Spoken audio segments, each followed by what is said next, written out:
From the hills of Appalachia, deep in the heart of West Virginia, this is the Mountain Musket. I'm Seth Campbell. I'm Josiah Batten. And I'm Justin Seibert. This episode, we have Woody Thrasher, candidate for governor, on our show. Woody Thrasher is the founder and current chairman of the board of the Thrasher Group, a leading engineering and architectural firm with its headquarters in Bridgeport, West Virginia.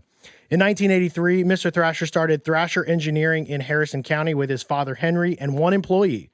The firm has grown to more than 500 people with 11 offices in 7 states. Mr. Thrasher also has interests in commercial and residential development in north central West Virginia, including White Oaks Business Park, where 3,000 people are employed.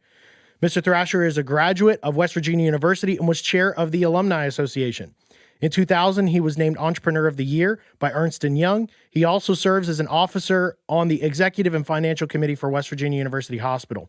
He is a past president of the Harrison County Chamber of Commerce and was named its 2018 Citizen of the Year, but he is most proud of his 3 sons. Mr. Thrasher, thank you for joining us on the Mountain Musket.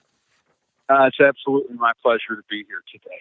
Thank you, fellas, for inviting me, and thank you for having this forum to discuss these types of issues. I think discussion is always great. Gives you a chance to have an in-depth discussion about ideas and perceptions. So congratulations to you guys. I'm looking forward to it.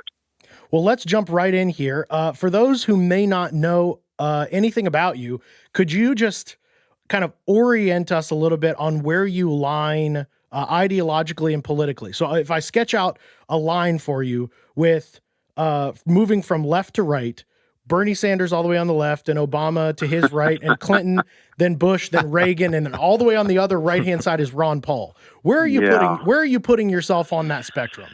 I would say, 3/4 of the way to the right. Here's what I would say. When you generalize that, you don't have the depth of content. I think it's issue by issue. And on some issues, I am extreme right. On some issues, I'm middle of the road, and on some issues, I'm probably considered left. Or at least liberal. We'll discuss that. Right. We'll discuss that later when we talk about sort of social work and foster care. On that case, I think I take a pretty liberal view.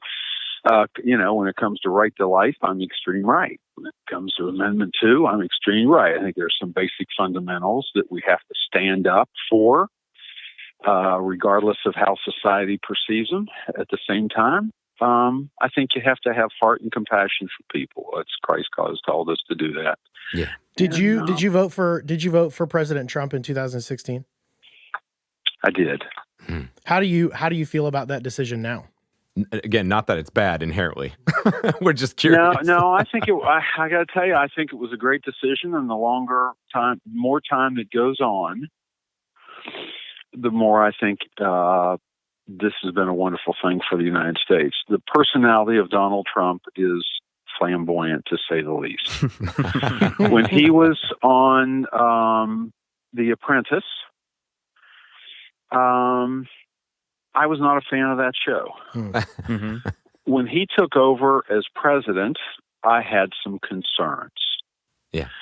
But I am a person that looks at results very much.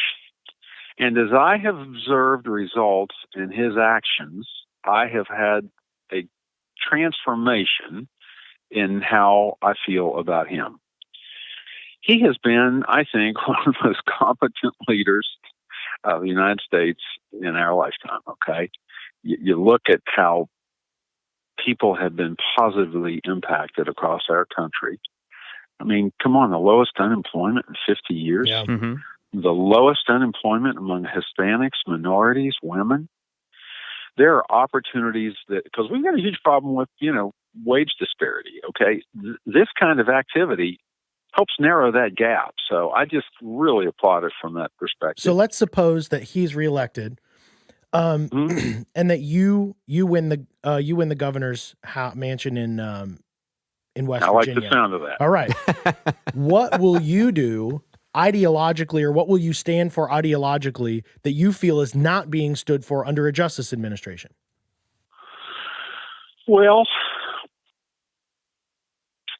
I would have to circle back in terms of alignment of the party platform, which is an ideological position.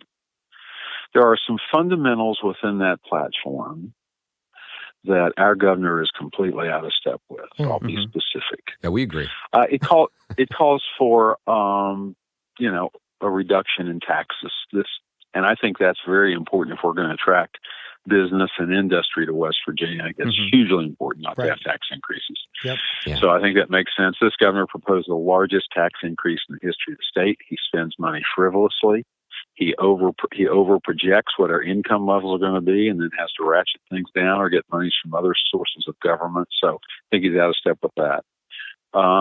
When you look at school system, very fundamental to our system, to that party platform, is school choice.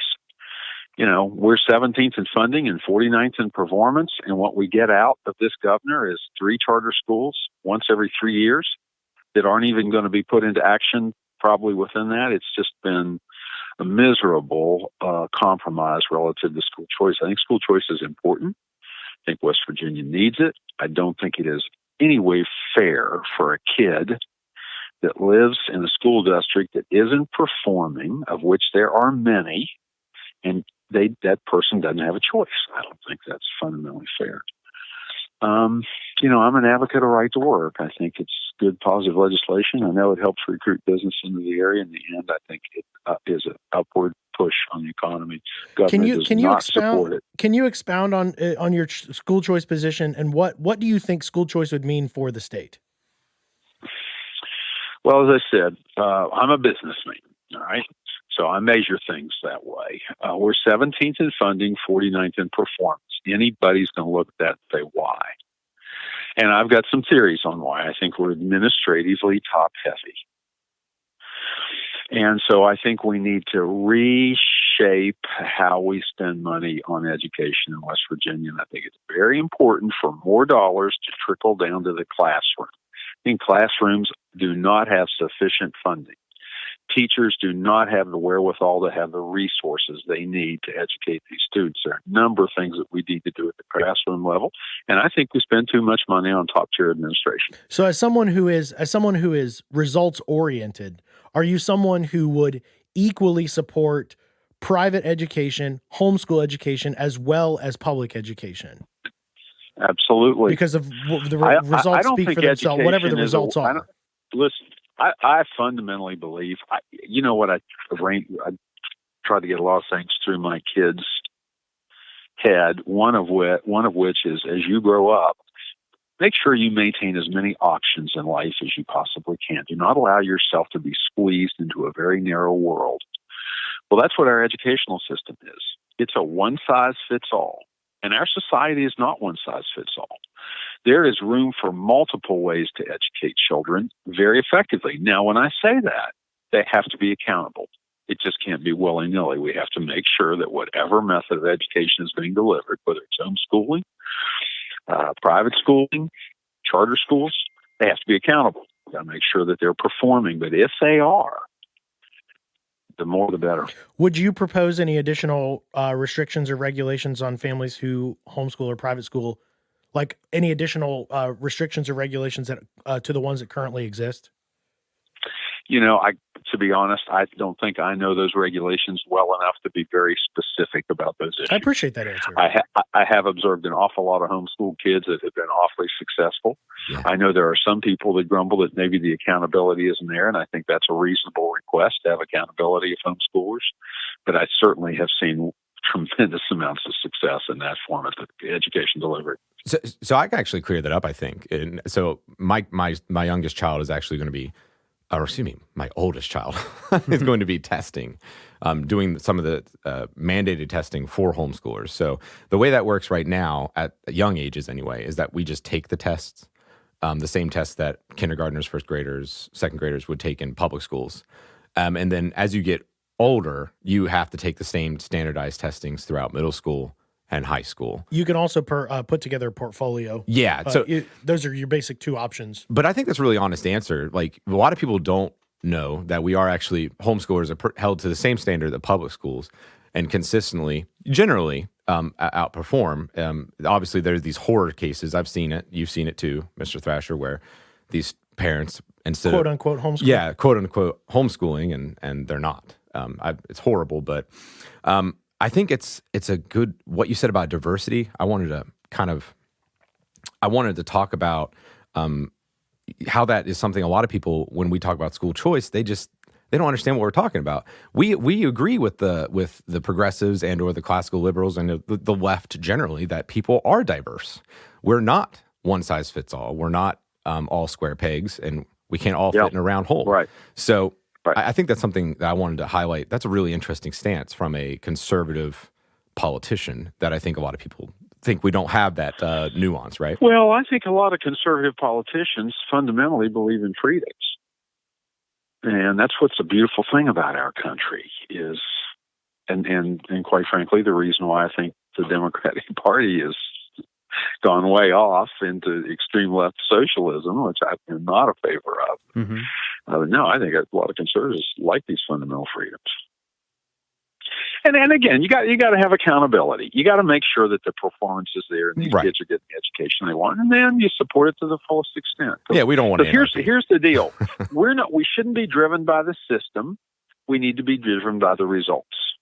That's what we want: results. Okay, we're 49th. Our results are terrible. If you do the same thing over and over again and you continue to have terrible results, why in the world don't you try something different? This is not rocket science. This is, are we going to protect the system or are we going to focus on results? So I'm a results-oriented person. Sure. On that note, the state of it seems from an outsider's perspective that the state of West Virginia and our economy is overwhelmingly dependent on publicly funded education from state universities and teachers and administrators, like you said, very top heavy and all that. And anytime alternative education is discussed at all, people are concerned, not necessarily for they are concerned for the state of education, but they're also concerned for their own personal welfare, that they might lose their job or someone in their family might lose their job. So how do you have both of those conversations at the same time? That freeing up education may mean that some administrators or some people in publicly funded education might potentially lose their jobs. Yeah, support staff, so on and so forth. Well, here's my conceptual idea, and I would have to get the details figured out. But here's what I believe to be true: we have too many administrative people in education. We also have, more government workers per capita, like we're fourth highest in the country or something. As the state has shrunk, we have retained these government positions and the education positions. Last thing we want to do is come in and let a bunch of people go. All right. I think that creates a lot of upheaval, and I don't think it's necessary.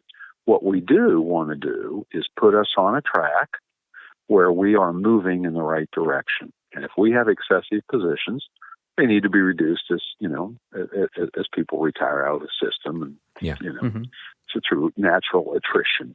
And it takes a little longer, but it's, sure doesn't create upheaval. And quite frankly, at this point in our state, we need jobs.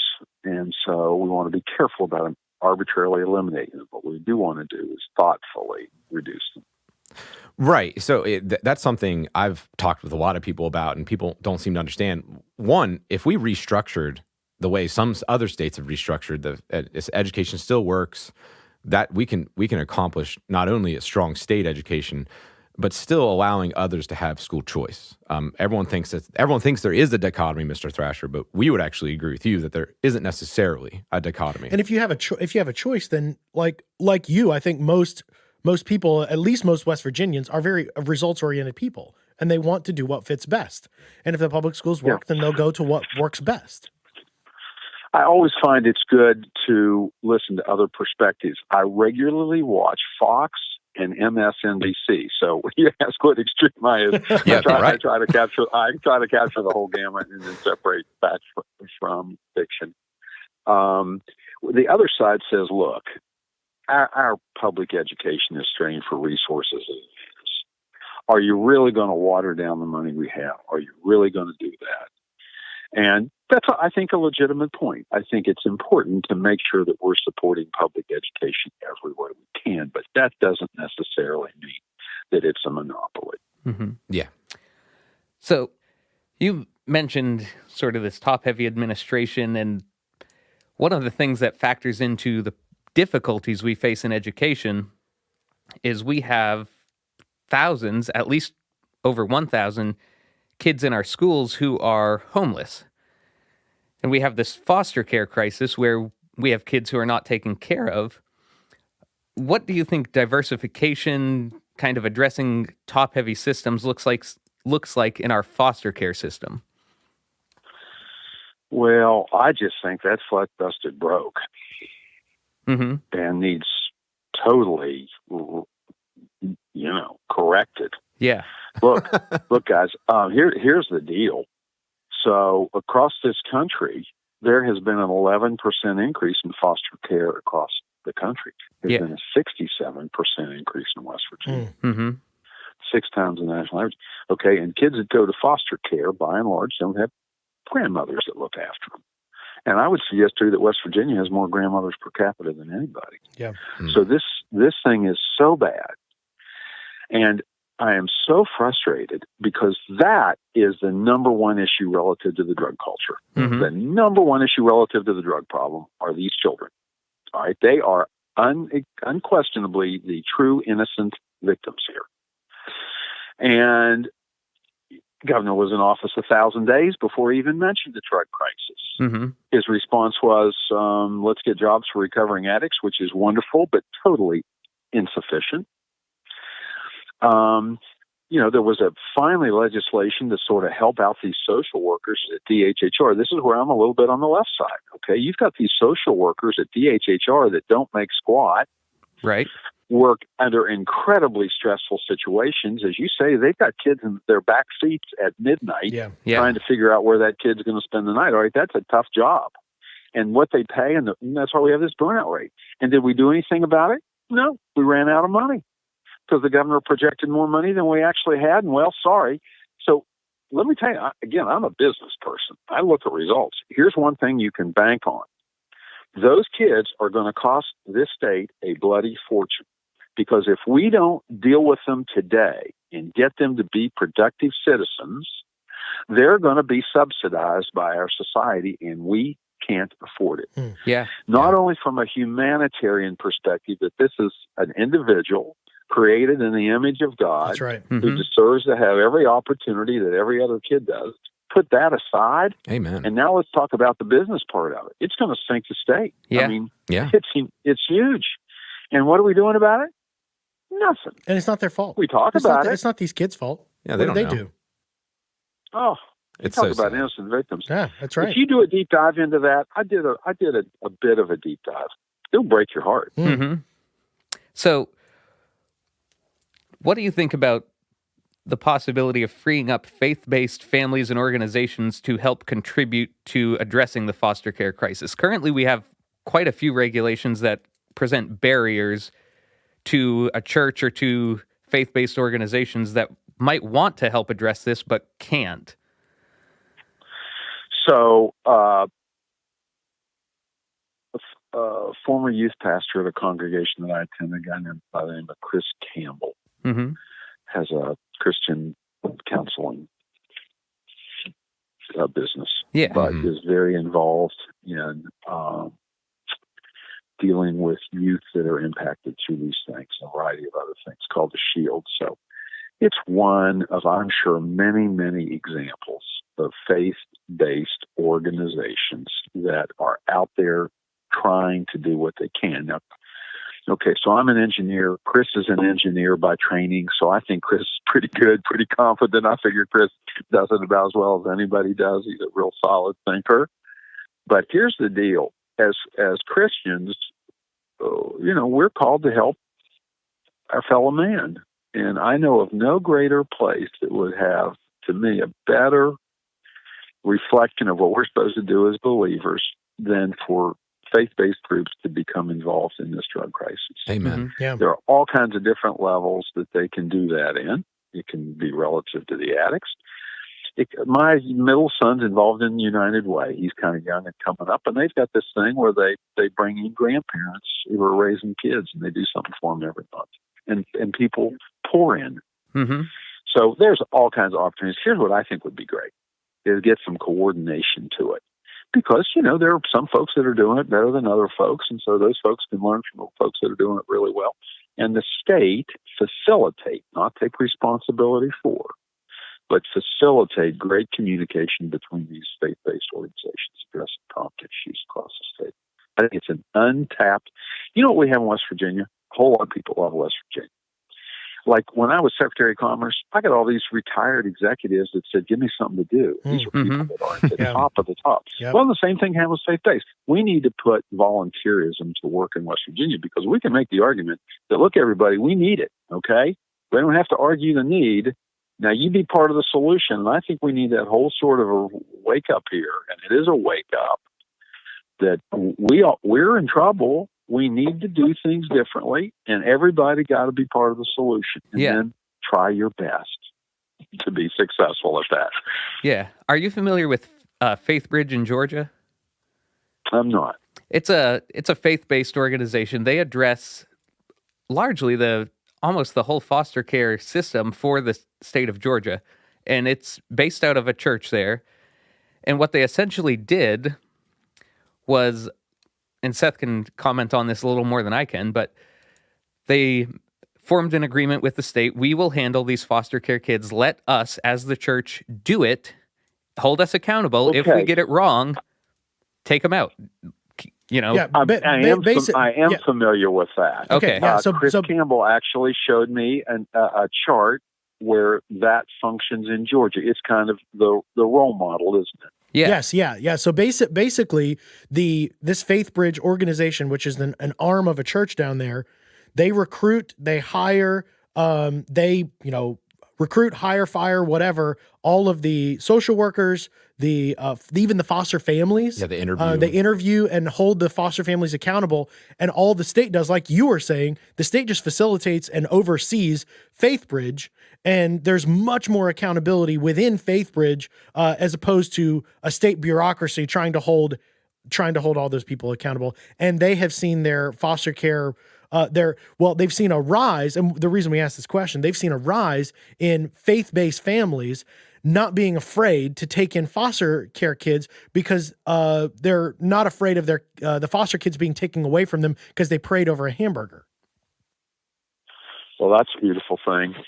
And you know what else I can imagine is as you infuse faith-based organizations into the overall drug issue, whatever aspect of it is, the insertion, that permeates the whole realm. And from what I've seen, faith-based recovery systems are the most effective. And doing that kind of thing, I can imagine, opens a lot of other doors. Yeah. It sounds like a great concept. So we have a lot of changes happening with federal laws, the Family First Prevention Services Act that passed a couple years ago. West Virginia, of course, has started to look at a few different laws, and last year passed a law related to foster care.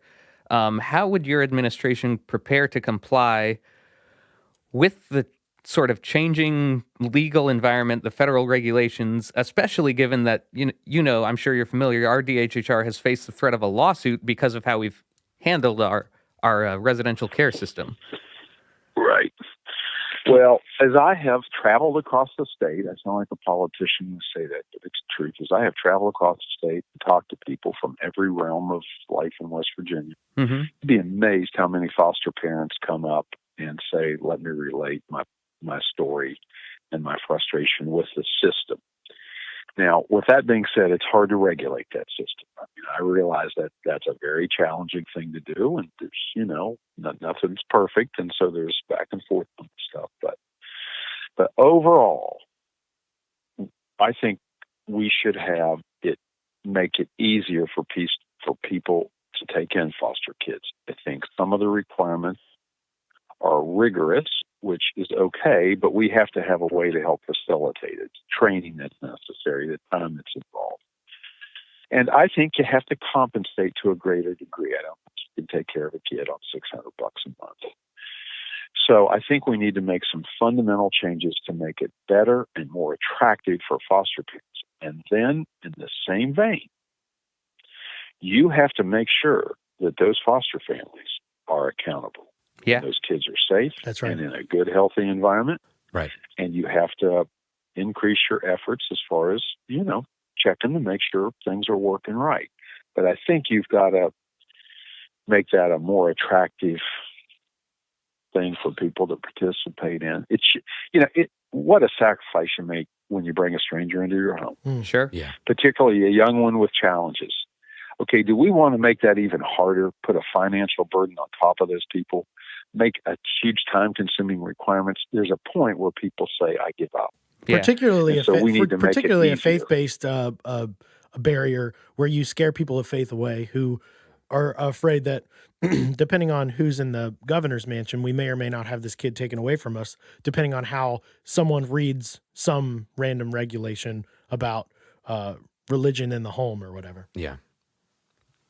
But I think you agree with us that we need to make it easier for anyone that is qualified, that is going to take care of these children, that can provide them a stable home to get kids in their homes. So we agree with you there, and obviously, you can't outline every small minute step you're going to take, but I think that's the best step forward is realizing we've got to change something. It's not working. We can't keep doing what we're doing. Yeah, it's not working. Listen, this is basic stuff, and look how long we've done. Mm-hmm. Yeah. Decades, not a few years, decades. Yep. Yeah. Well, and it requires a whole cultural change for people to realize that change is not necessarily bad. Mm-hmm. Yeah. We need some victories in West Virginia. We need to do some things differently and have some victories and hope that becomes contagious. We have to do a major rework of how we approach our future. And it covers a huge, wide gamut. Are you saying that you're going to make West Virginia win and win until we get sick of winning? Is that what I hear? Well, here's one thing I know. Okay, that's a nice little segue. Okay, I'm going to jump all over that. Go ahead. Here's what I say at our company. All right, we had a lot of success at our company. One thing we did early on was we celebrated victories. Attaboy, way to go. Let's take the afternoon off. That's a healthy lifestyle. And when you do that, winning becomes contagious. And conversely, if you never get a win, you don't think you can win. So we need some wins. We need to recognize we can win. Mm-hmm. Yeah. That is probably at the highest level, one of Appalachia, not just West Virginia, just the whole region. I totally agree. We have learned to lose. It's a learned helplessness. We've learned to expect to lose. Right. Well, it's not like we're being lazy or want a pity party. We're sitting here and we're like, we've lost consistently for 80 years, people. What do we do now? Yeah. And I think, again, the way you're looking at it, Mr. Thrasher, like we need to rethink a lot of our top-down systems. That's a good place to start. And that brings me to a good segue into our current fight in the opioid crisis in West Virginia. So these are broad questions, but and respond broadly. But what do you think are some easy functional steps? Maybe not even easy, just functional steps that we as a society need to take. To help curb and diminish the ongoing opioid epidemic. That can be a political response, a legal response, or a social cultural response. Well, I'm an engineer, so what I do is organize stuff and something that I and other people can understand from a conceptual basis, and then we break it down into what are the specific steps we're going to do. Go nuts. But let me make the first step, which is, I think, the conceptual idea of how we're going to work on that problem. I've kind of broken it up into 5 categories. Number 1 is prevention.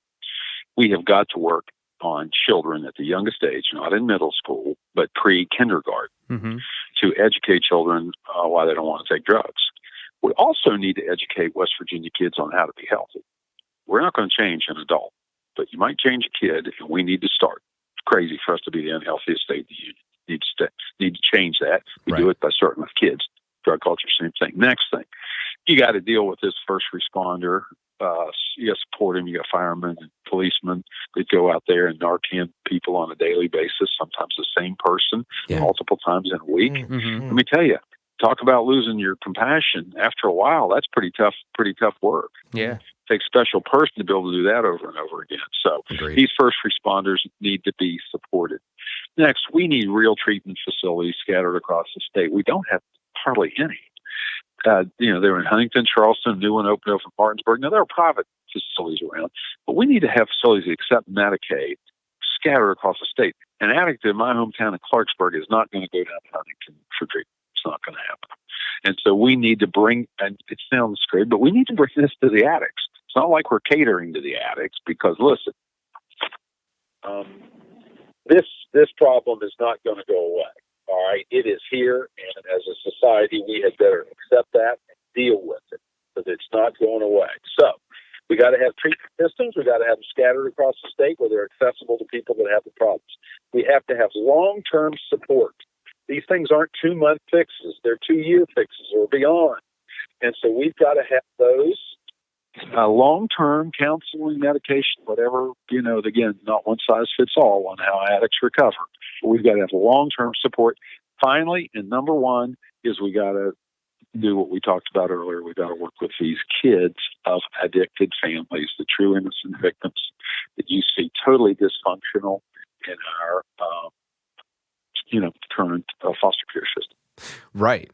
I couldn't agree with you more. So that an interesting question to kind of break off that is, a lot of businesses, I'm a businessman myself, and it's hard to find employees just in general that have that work ethic and have the skills. It's hard, and add another layer of, well, I can't find anyone they can't pass, a drug test. I can't find anyone to pass a drug test. How do we get businesses in the state when there are no workers that can't even pass drug tests, let alone the work ethic and skill set? Well, okay, I'm going to disagree a little bit. Go ahead, and please. Let me ramble on a little bit as chair of the WVU Alumni Association. All right, so these are college-educated people, but they're primarily West Virginians. They're scattered across the world. They have been exceptionally successful. We have some great vocational schools scattered across West Virginia where we produce great masons, carpenters, pipe fitters, and they all pick up and leave and go to surrounding states, and they are incredibly successful. They are the cream of the crop when it comes to the workforce in the surrounding states, West Virginians. I believe we still produce a lot of good kids, whether they go to vocational school or college kids. So I think we have a good supply of people coming forth for our workforce. That needs to be facilitated and trained. What we really lack is workforce participation. We are the lowest in the country. If you look at women workforce participation, we got a huge gap between us and 49. I mean, we're really bad. All right, that's because of a lot of reasons, but if I'm going to be maybe a little bit overly simplified, it's because of lack of opportunity. Lack of jobs out there. So we need to create jobs. We need to do things like scatter broadband across the state. So if a stay-at-home mom wants to work out of her living room, she can do it. She can't do it now, and companies can't do it now. So there's a lot of different things we need to do, but we got to get our workforce participation up. Gotcha. So that I'll lead on with one more question concerning just the opioid crisis, drugs in general, and it's really a drug crisis. It is a whole lot more meth out there than opioids. Yeah, that's exactly right. So it probably should be called the drug crisis in general. So there are a lot of people, and I'm not sure where I actually personally land on this. A lot of people think that decriminalization and even the regulation of recreational cannabis would have a positive effect on the ongoing drug epidemic. What do you think about that? Again, maybe you might not have the answer completely in front of you, but what are your general thoughts there? Well, first of all, I think it's great we have medical marijuana, and I think that is taking forever to get put in place. Right. I think we should go full steam ahead on that. Agreed. Mm-hmm. Here's the one concern I have about recreational marijuana is I do kind of have a fundamental freedom. You ought to be able to do what you want to do. At the same time, what I'm afraid will happen is if we will look to that as the way to solve our budgetary woes. And I think it would in the short term. The lottery did for the short term. And now we have a lottery system. I'm just not a big fan of gambling. I think it kind of takes money from the people that are least able to pay it.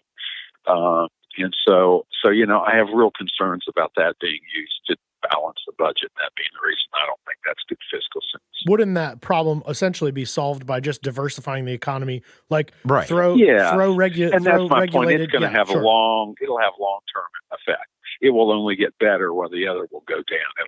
But if we throw big burst and then triple. Right. If we throw all of our eggs in the basket of recreational marijuana like we did with coal for a long time, then it'll last us, but it'll be a flash in the pan. Is that what you're saying? That's correct. That's exactly what I'm saying. Make a good, astute business decision. And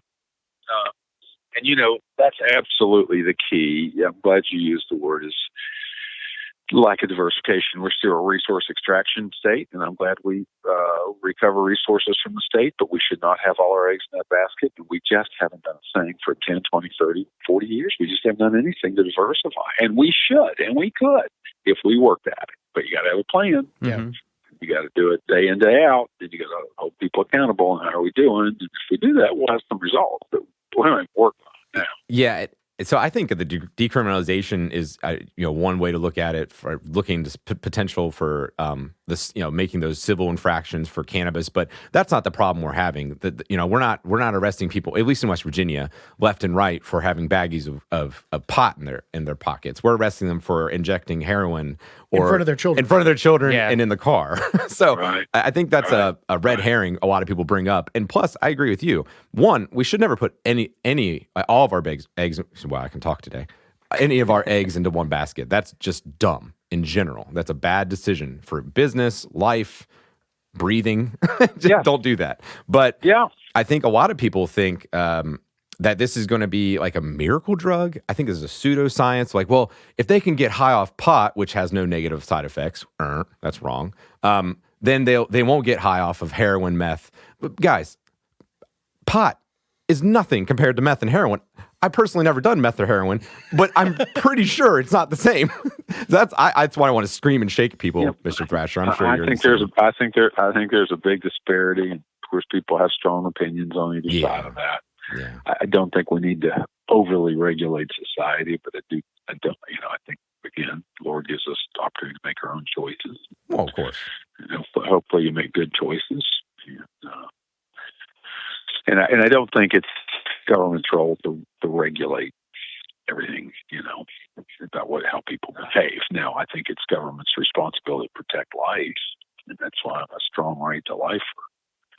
So I think it's important to make distinguishing things between what things government should regulate and what things it shouldn't. Right. No, so that's like, again, you're just setting me up for these perfect segues. It's almost like we're scripting it. Like it's perfect. Well, we're not. I know you don't have the questions We're in front of you.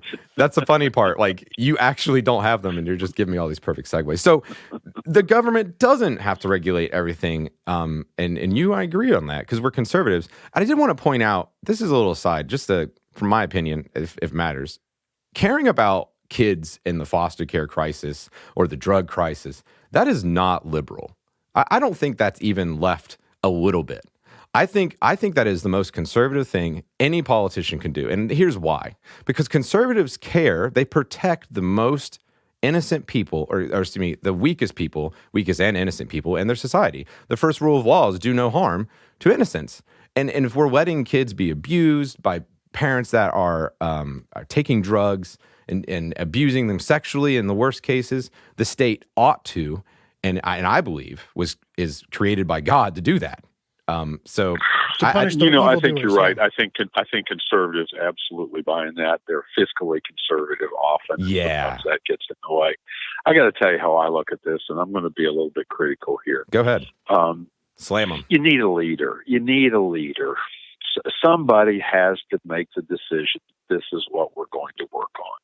If nobody makes a decision on what we're going to work on, nothing gets worked on. And that's where we are in state government today. Now, the Senate tries, the House tries, the administration shows up late. They should be the leader. They're the appointed leader. That's whose job it is, responsibility. It's not happening. And that's why if you look at this legislative session, nothing meaningful was passed. Nothing. Right, and it's a crying shame. So we ought to be getting something done. Mm-hmm. Oh yeah, we agree. You're running for office as a political executive. You are the principal of the school, so to speak, right? And What does your experience with creating jobs as a businessman? Again, I've run a business. You are much better at it than I am. Obviously, you've had time on your side, but what does that have to do with being a political executive in any way? What should people expect from you if you were governor? At this particular time in history, at this particular time in West Virginia history, may not have been true decades ago or decades from now, but at this particular moment in time, I believe we need a business person running the state. Because what we need to do is drive up revenues. Because if we drive up revenues, we will be creating jobs, right? Jobs create the revenue. So if we create jobs, we're going to create more revenue for the state. We have a host of bills and challenges that we need to work on, and they cost money. Yeah. And we have got to drive our economy forward. Listen, you look at President Trump, the economy is booming. All right, coronavirus has taken a little bit of a hit on it, but nonetheless, it's booming. Mm-hmm. Mm-hmm. That generates so much money to work on so many different things. And West Virginia has been in an economic decline for probably, almost 30 years. So, let me give you an example, guys. West Virginia 10 years ago had the 6th lowest energy prices in the country. They should, right? We're an energy producing state. I grew up in Clarksburg. We had glass plants. They were there because energy was cheap. We had all this gas, right? Yeah. 6th in the country 10 years ago. Today, we're 25th, 26th. The last 6 years, we've had the fastest growing power rates of anybody. You know why? We're a regulated state. We pay for what we generate, whether we use it or not. Shrinking population and businesses leaving. The bill does not go down, just less people to pay for it. Okay? Right. Okay, just imagine, if I've got the 6th lowest energy prices in the country, I can go out to people that use energy like data centers and say, hey, this is a great place to locate cheap energy. I can't do that. You get to be in the top 10 and you can forget about it. So we are on a precipice. Let me give you an example. When I was Secretary of Commerce, we tried to get a data center in Jefferson County, competed with a place in Virginia. The power came from the Mount Storm power plant, a West Virginia plant paid by West Virginia tax ratepayers, 100%. Right. We don't use the power we generate, so the power company sells it at the spot market. So I'm competing with Virginia. My cost for power is $5.85 per kilowatt hour. Their cost is $5.05. They bought West Virginia energy on the spot market, and they're doing it cheaper. So here's the deal. We are in an economic downward spiral that it can have implications that nobody realizes. You can become the next Detroit. And you're saying that's all based on overregulation? At least in part. No. I'm saying what it is. It's based on the fact that we're losing businesses and losing population. Mm-hmm. The regulation, and that's hard to know what to do. Do you regulate or not regulate? Well, the decision made to regulate, maybe a good bad decision, maybe a bad decision. But here's the problem. All you need is more people buying power. And you need more companies, and you need more people. It's that simple. And you need kids to stay So here. what I'm saying is now is a point in time where you better have a business person that understands how to generate economic activity, to create jobs, and do all the good things that come from that. So that's why I feel this business acumen. I'm God gives us gifts, right? And that's what I'm good at. I'm good at getting stuff done and creating jobs. I'm good at it. Great. So we're doing it. Well, and that, I think you actually kind of nailed all my questions I had on economics and West Virginia economic crisis, as it were. I agree with you. As an insert, for example, data centers, disaster recovery data centers, and internet locations, internet services, technology in general. I'm also an engineer, just not your kind. I don't like dirt. Okay, we're all part of a brotherhood. That's right. I prefer circuits and sisterhood. Yeah, of course. There are more and more women going into STEM things. Yeah, should be. So I think you're on the right track there, and I got to talk to you offline about that. But I'll let Josiah is going to bring you into our next topic. So you mentioned population decline. One sort of innovative solution people have been floating to that is stealing counties from Virginia. Largely over, Second Amendment gun rights. So what's your position on the Second Amendment? Well, first let's start with the counties in Virginia. The person that really suggested that maybe ought to consider moving some of his Virginia businesses to West Virginia. Yikes. That could happen, and that would have a direct impact on a state where the other is just silly talk. Calling it what it is. No counties are going to succeed. But here's what I do know. Right. Yeah, here's what I do know. This Amendment 2 argument is real. Yeah. Yeah. And people are threatened. And I think justifiably so. There are a lot of forces in this country that want to remove your right to bear arms. And I think we should all be very concerned about that. I don't think our forefathers had a lot of wisdom, and that was right up there at the top of the list. Not only should the government have guns, but so should its people. And I believe that. And I don't have any AK-47s, but I think if you want to own one, you ought to have the right to do it. So, Sure. We appreciate that. And I think, Yep. and AK-47 you know, I thought it was owners. kind of interesting. I looked at Michael Bloomberg's performance in Virginia. So he's the guy that funded all the political action committees for the last 4 or 5 years in Virginia, Yeah. and transformed that into a very liberal state. Mm-hmm. And now you see these gun control regulations are coming from Michael Bloomberg's direct involvement in Virginia politics. That's right. Yeah. And he got 9% of the vote Yeah. in Virginia. Yikes. It tells you that, you know, people are adamant about their gun rights. And yeah, he made a few friends, but not very many. Right. Made a lot of enemies too. Yeah. Yeah. Sure did. Net negative.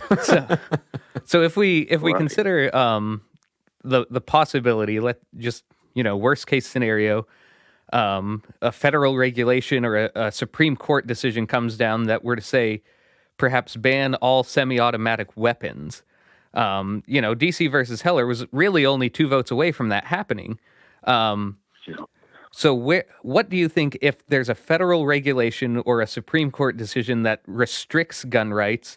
What do you think the state's response is at that point? Well, I'm sure the states will try to defend those Second Amendment rights to the best of their abilities, those that politically believe that way. But then you have a struggle between the state and the federal government. I think what's more effective is prevention, Mm-hmm.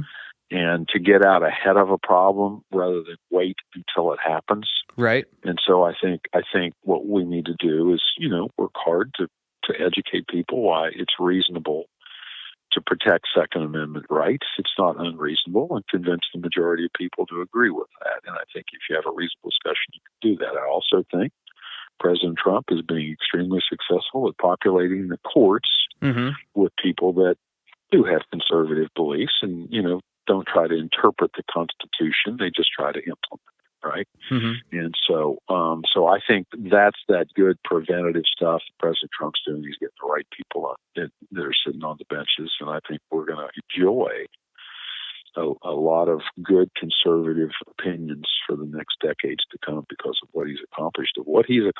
We talk about unemployment, all this stuff. Populating the court with conservatives, maybe the biggest. Yeah. So do you think there's any role if, again, this is like a worst case scenario, and right now things look pretty good, but just if Michael Bloomberg ended up being successful in getting activist judges appointed and things like that, do you think the state would have a role in essentially saying if there's a contradiction between something the federal government does and what the state constitution and the U.S. Constitution says, do you think the state has a role in saying we have to uphold the U.S. Constitution over this overbearing regulation? I think that will be an issue that will be determined in the courts, and both sides will make strong arguments as to whether their decision prevails. Is it state rights or is it federal law? And both sides can make an argument. Again, if it gets to that, We're in this a bad country place. will be in real trouble. Yeah, because for sure. there will Oh, we be agree. people that will absolutely not do it, and we will be in a very bad position. And good leadership keep you out of those types of morasses. Mm-hmm. I mean, this is not unprecedented territory. We haven't had it happen with our guns, but we have had it specifically happen in the past, where you had state laws that in 1973 outlawed abortion was illegal in a number of states, and Roe gave an opinion. And the question is, does the state have the right to say to the Supreme Court, well, that's your opinion, and we're going to do what our state constitution says? Or when Obergefell came down, you had states that had outlawed homosexual marriage. And when the Supreme Court gives their opinion, do the states have the right to say, well, our state constitution overrides your Supreme Court opinion? Your Supreme Court opinion, the court that has been tasked with interpreting the Constitution has failed. Right. Yeah, because it's an opinion. I understand the argument, but I'm also a realist. Yeah. And I look at what is going to be the realistic consequences of when the debate gets to that level where... Yeah. You are not wrong that if it does get to that level, that there will be massive trouble. It's a lot. We're in a lot of trouble. And no one here wants that. We're just thinking theoretically and of course high level. But I know you guys love intellectual discussions. I get it. Either that or hearing ourselves talk. We're not sure yet.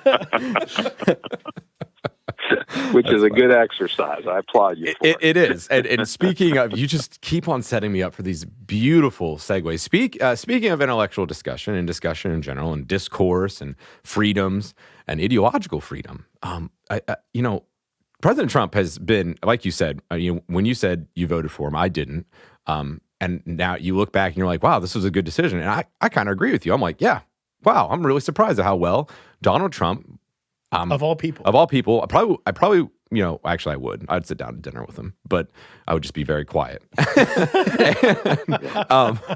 But he has been protecting religious liberty. He's made it a priority from his administration. What steps would you take on the state level to echo these measures, these religious liberty measures that Trump has been trying to push in? I don't know of anything specific that we need to do. I don't know of any cases where that's a problem and it's being limited in West Virginia. Maybe there are things I'm not aware of. Well, no. So I know you're aware about this.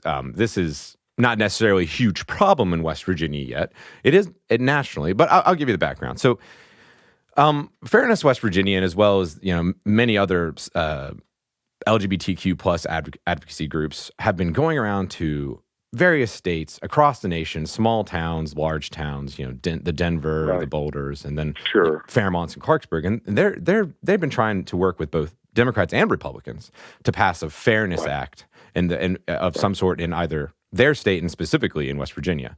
And this bill would make sexual orientation or gender identity or gender expression, which is a pretty hard thing to protect legally, it would make it a legally protected class, similar to race. So would you, as a governor, support something like that? Or do you think that's a little heavy-handed for the government to say someone's fluid sexual expression is a protected legal class?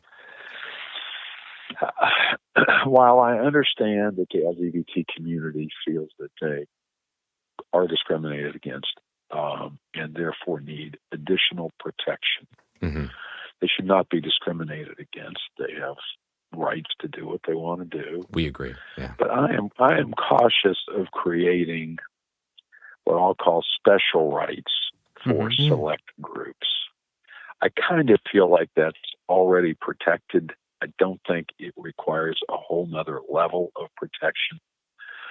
So I tend to be not supportive of that. Yeah, and that's been the argument from a lot of not even you would think a lot of Christians or religious people would be worried about this because the churches might be forced to, I don't know, do or say something that they don't want to do. Right. Marry a gay couple where again you and I would say, do your thing, don't make me marry you. They want that, right? Yeah, I mean, just like they have the right to be married. Sure. All right. If they want to, we have the same right to say I don't want to participate in that exercise. It doesn't align with what my beliefs are. I think we have that right. That freedom of conscience. That freedom of conscience. Yeah. If my company doesn't want to fix a birthday cake, we shouldn't be forced to do that. Amen. Yeah, we agree. We agree there. Yeah, so I think That's you have those inward rights, and then conversely, if that's a lifestyle that they post, that's their right. God gives us these freedoms. And the reason that's a big deal is because those birthday cakes and those flower shops have all come from human rights councils that have adopted fairness acts, not at state levels, but in small town levels. And so you have that's what all the cakes and flowers and photographer things have all been about, is a human rights council that has been established in a small town that has raked someone over the coals. Yeah. Over not refusing to do business with someone. Right. Yeah. Hard topic for sure. Hard topic. Yeah. Gentlemen, I must go. Oh no! Hey, we got a lot of stuff. So let's do we want to have like one more question from anyone? No. Well, could we just do one pro-life question for you, and then we'll close it out. Sure. So President Trump attended the March for Life. He's the first president ever to do so in person. He came out and strongly in favor of the right to life and the dignity and inherent worth of the unborn. What do you think courage like that would look like in West Virginia relating to abortion in our state? Well, I think we already have a lot of that throughout the populace. Mm-hmm. The people of West Virginia are strong right to life proponents. We're a strong faith-based community.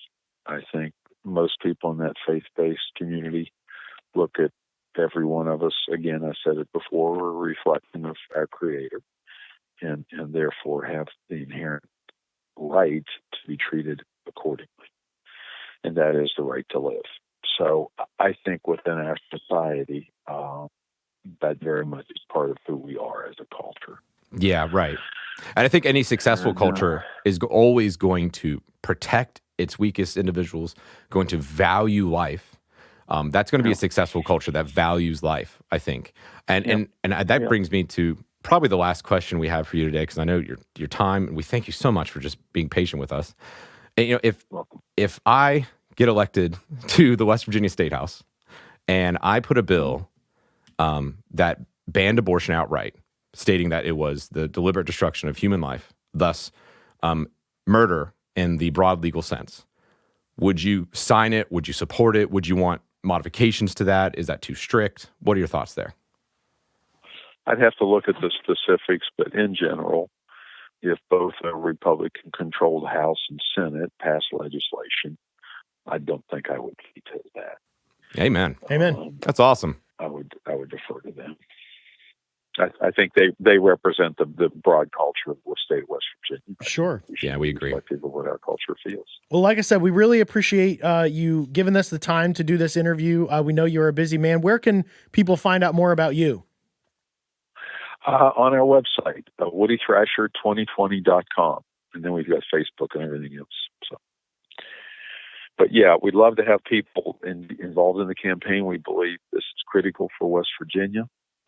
I don't have, I'm doing this because I love my state, and it breaks my heart to see the direction it's going. I've watched but only two communities have grown in West Virginia, Morgantown and Martinsburg. Everybody else has reduced over the last 20 years. We need to change that. I think that's what I'm good at.